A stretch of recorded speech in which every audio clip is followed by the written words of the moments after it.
அன்புடை தமிழ் நெஞ்சங்களுக்கு வணக்கம். விசிகாவோட துணை பொதுச் செயலாளரான ஆதவ் அர்ஜுனா தந்தி டிவிக்கு ஒரு இன்டர்வியூ கொடுத்திருந்தார். அந்த இன்டர்வியூ எப்படி இருக்கு, அந்த இன்டர்வியூல பேசப்பட்ட விஷயங்கள் என்னென்ன, அந்த இன்டர்வியூக்கு பல்வேறு தரப்பினரிடமிருந்து வந்த ரியாக்ஷன்ஸ் என்னென்ன அப்படிங்கிறது தான் இந்த வீடியோவில் நம்ம பார்க்க போறோம். திரு ஆதவ் அர்ஜுனா விசிகால சமீபத்தில் சேர்ந்திருந்தாரு. நடந்து முடிந்த நாடாளுமன்ற தேர்தலுக்கு முன் கட்சியில இணைந்திருந்தாரு. இணைஞ்சோடனே அவருக்கு இந்த உயரிய பொறுப்பா இந்த துணை பொதுச் செயலாளர் பதவி கொடுக்கப்பட்டிருந்துச்சு. அவரு ஒரு இடத்துல போட்டி போடுவாரு அப்படிங்கிற விஷயம் வந்து கடைசி வரைக்குமே பேசப்பட்டுச்சு. அவருக்காக ஒரு தொகுதி எல்லாம் கேட்கப்பட்டதெல்லாம் சொல்லப்பட்டுச்சு. அதெல்லாம் கடந்து இப்போ 2026 நோக்கி ஒட்டுமொத்த தமிழக அரசியல் களமும் பயணிச்சுக்கிட்டு இருக்கு. இந்த நிலையில இந்த நேர்காணல்ல சில முக்கியமான விஷயங்களை வந்து அவர் தெரிவிச்சிருக்கிறார். விசிகா தமிழ்நாட்டில் இருக்கக்கூடிய மிக முக்கியமான கட்சிகள்ல ஒன்று, அதிலும் குறிப்பாக திமுக கூட்டணியில் இருக்கக்கூடிய மிக முக்கியமான கட்சிகள்ல ஒன்று. இவங்களோட ஆதரவு இல்லாம திமுகவால எலெக்ஷனை ஜெயிக்க முடியாது அப்படின்னு ரொம்ப ஓப்பனா ஒரு ஸ்டேட்மெண்ட்டை வெளியிட்டு இருக்கிறாரு. இந்த இன்டர்வியூல 3000 கோடி ரூபாய் மதிப்பிலான தன்னுடைய பிசினஸை விட்டுட்டு அரசியல் பணிகள்ல ஈடுபட்டு இருப்பதாகவும், ஏற்கனவே நடந்து முடிந்த தேர்தல் அப்போ திமுகவுக்காக பணியாற்றிருக்கேன் அப்படிங்கிறத ஓப்பனா ஒத்துக்கிறாரு.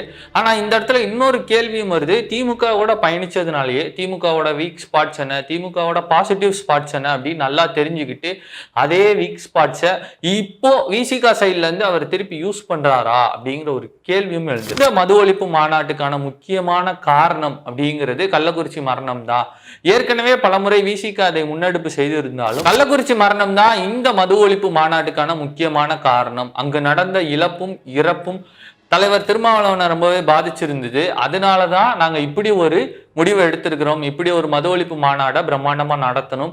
இதை தமிழ்நாடு அரசு மற்றும் ஒன்றிய அரசோட காதுகள்ல ரொம்ப தெளிவா இந்த கோரிக்கையை முன்வைக்கணும் அப்படிங்கிறதுல விசிகாவும் தலைவர் திருமாவளவனும் ரொம்ப ஸ்ட்ராங்கா இருக்காங்க அப்படின்னு மென்ஷன் பண்ணியிருக்கிறாரு. அப்புறம் தமிழ்நாடு அரசு குறித்தான டேட்டா ஒன்று சொல்றாரு. கடந்த 2 வருஷத்துல 10,000 கோடி ரூபாய் டாஸ்மாக் வருமானம் பண்ணியிருக்கு. இதுவரை எந்த ஒரு 2 வருஷ டென்யூர்லையுமே இவ்வளவு பெரிய ப்ராஃபிட் அவங்க பண்ணதில்லை அப்படின்னு சொல்லியிருக்கிறாரு. அதிமுக இன்னும் பலவீனம் அடையவில்லை.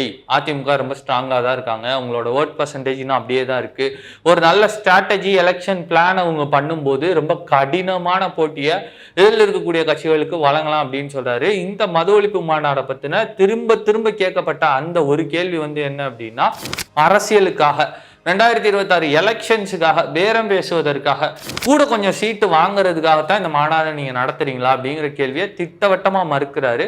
அப்படி எந்த காரணமும் கிடையாது, இது மக்கள் நலனுக்காக தான் நாங்க இப்படி ஒரு மாநாட்டை முன்வைக்கிறோம் அப்படின்னு சொல்லியிருந்தாரு. 2004 14 எம்பிக்களை வச்சுக்கிட்டு திமுக தலைவர் கருணாநிதி அவர்கள் மத்தியில் ஆளக்கூடிய அரசுல 8 மந்திரி பதவிகளை வாங்கியிருந்தாரு. அதுல 4 கேபினெட் மினிஸ்டர் பதவி அப்படின்னு குறிப்பிடுறாரு. திமுக தலைவர் கலைஞர் கருணாநிதி செய்யும் போது இது ராஜதந்திரமா தெரியும் போது, விசிகா தலைவர் செய்யும் போது இது ஏன் அப்படி தெரிய மாட்டேங்குது, இதை ஏன் நீங்க ராங்கா போர்ட்ரே பண்றீங்க அப்படிங்கிற கேள்வியையும் முன் வச்சிருந்தாரு. இதான் வந்திருக்கக்கூடிய விஜய் அந்த பெரியார் திடலுக்கு போனது, பெரியார் குறித்தான பேச்சுக்களை பேசுவது, அம்பேத்கரை படியுங்கள் என்று சொல்வது, இந்த மாதிரி விஷயங்கள்லாம் வரவேற்கத்தக்கது.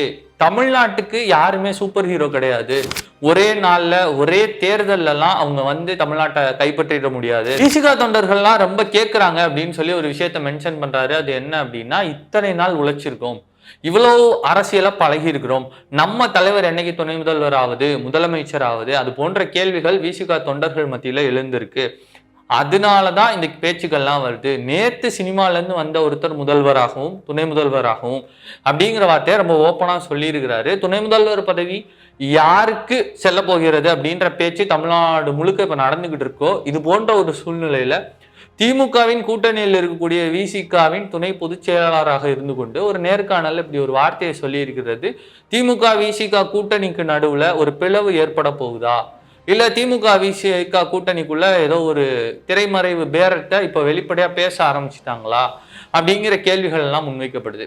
இது எல்லாத்தையும் விட முக்கியமா திருமாவளவன் அவர்கள் இது நாள் வரை தன்னுடைய மக்களுக்காகவும் தமிழ்நாட்டு மக்களுக்காகவும் மிகப்பெரிய அரசியலை முன்னெடுக்கிறதுல ரொம்ப முக்கியமா ஒரு விஷயத்த தொடர்ந்து செஞ்சுக்கிட்டு வர்றாரு. அதாவது மக்களை அரசியல் மயப்படுத்துவது, அவங்களுக்கான அரசியல் என்ன அப்படின்னு அவங்களுக்கு புரிய வைக்கிற அரசியலை ரொம்ப நாளா சிறப்பா பண்ணிக்கிட்டு இருக்காரு.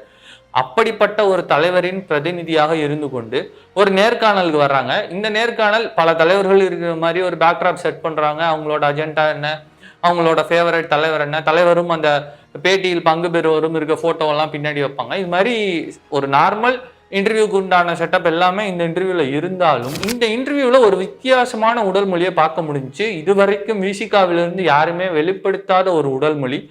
இந்த உடல் மொழி எதை குறிக்கிறது? நாங்க புதுசா வந்திருக்கோம், எங்களுக்குள்ள புது எனர்ஜி இருக்கு, ஒரு பாசிட்டிவ் டோன்ல இந்த உடல் மொழியை எடுத்துக்கிறதா, இல்ல நாங்க ரொம்ப அக்ரெசிவா இருக்கோம், எங்களுக்கு தேவையானதை நாங்க வேண்டி பெற்றுக்குருவோம் அப்படிங்கிற டோன்ல எடுத்துக்கிறதா அப்படிங்கிறத நீங்க மறக்காம இன்டர்வியூவை பார்த்துட்டு என்ன டோன்ல அவர் இந்த இன்டர்வியூ பேசியிருக்கிறாரு, என்ன டோன்ல இந்த இன்டர்வியூ ஹேண்டில் பண்ணியிருக்கிறாரு அப்படின்னு நீங்க சொல்லுங்க. எலும்பி பிரகாசிக்கும் அர்ஜுனன்களோடும் என்றும் பிரகாசிக்கும் ஏகலைவன்களோடும் தொடர்ந்து அரசியல் பழகுவோம். நன்றி.